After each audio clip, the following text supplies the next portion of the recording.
حضرت عمر رضی اللہ تعالیٰ عنہ جب ایمان لائے تو آپ نے ایک ایک کافر کے گھر کے دروازے پہ کھڑے ہو کے کہا کہ تم کمزوروں کو مارتے تھے، میں تمہیں بتانے آیا ہوں میں محمد عربی کا نوکر بن گیا۔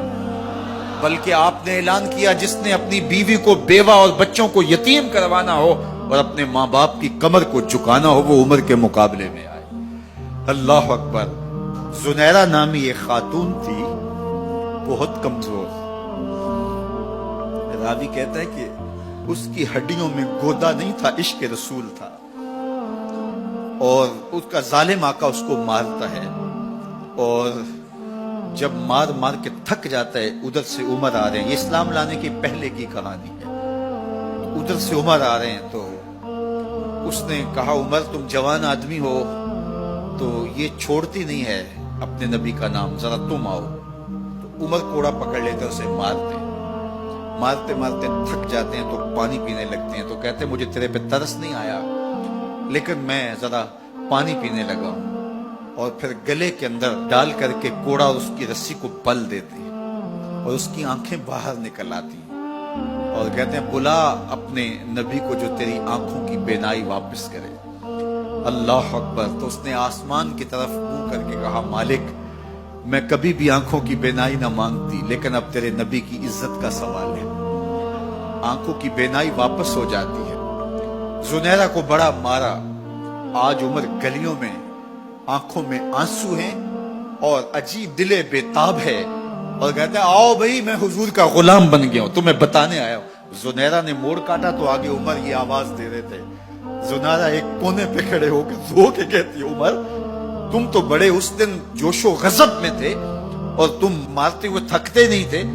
تو عمر نے کہا زنیرہ اس دن میں نے دیکھا نہیں تھا، اب میں محمد عربی کو دیکھ آیا ہوں۔ جنہ ویکھیا نہیں ہو کرن گلاں،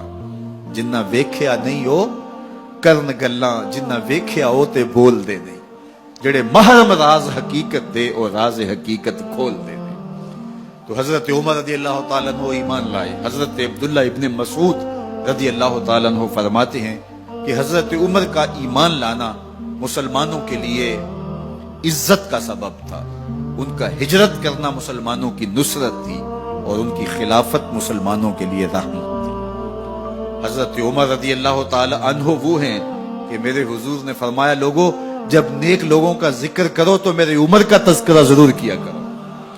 میرا عمر وہ ہے کہ جب وہ ایک سمت سے آ رہا ہو، ایک گلی اور بازار سے آ رہا ہو تو شیطان بھی آ رہا ہو عمر کو دیکھ کے راستہ تبدیل کر لیتا ہے۔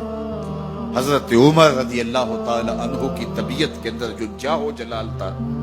طبیعت کے اندر جو سختی تھی، وہ اسلام کے اندر آ کر بھی قائم رہی، اور آپ نے وہی سختی وہی جاہ و جلال جو پہلے مسلمانوں کے خلاف تھا اب کفار کے خلاف، منافقین کے خلاف حضرت عمر کی طبیعت کے اندر وہ جوش و خروش بدستور موجود رہا۔ لیکن جس دن آپ خلیفہ بنے تو اس دن آپ نے ممبر پہ چڑھ کے جو خطبہ دیا اس میں کہا لوگوں میں سخت اس لیے تھا کہ رسول اللہ نرم تھے، پھر میں سخت اس لیے تھا کہ حضرت ابوبکر صدیق نرم تھے، اب میں تخت خلافت پہ بیٹھا ہوں، اب میری سختی جو ہے وہ نرمی میں تبدیل ہو گئی، صرف فاسقوں فاجروں اور باغیوں کے لیے میں سخت ہوں، باقی تمہارے لیے نرم ہوں۔ سب سے کم جو تنخواہ بیت المال سے اگر کسی وجود نے لی ہے تو وہ حضرت عمر رضی اللہ تعالیٰ عنہ صرف 2 جوڑے لیتے تھے سال میں، اور راوی کہتا ہے کہ میں نے دیکھا ہے کہ اس میں بھی 17 پیوند لگے ہوتے تھے۔ حضرت عمر رضی اللہ تعالیٰ عنہ کا طرز زندگی، آپ کا انداز معاشرت اور آپ کا انداز خلافت، ہر لمحہ آپ کی زندگی کا اٹھا کے دیکھیے کتنی مرتبہ قرآن حضرت عمر کی رائے کے مطابق نازل ہوا ہے۔ اللہ تعالیٰ جل شانہ نے ان کو صاحب الہام بنایا تھا۔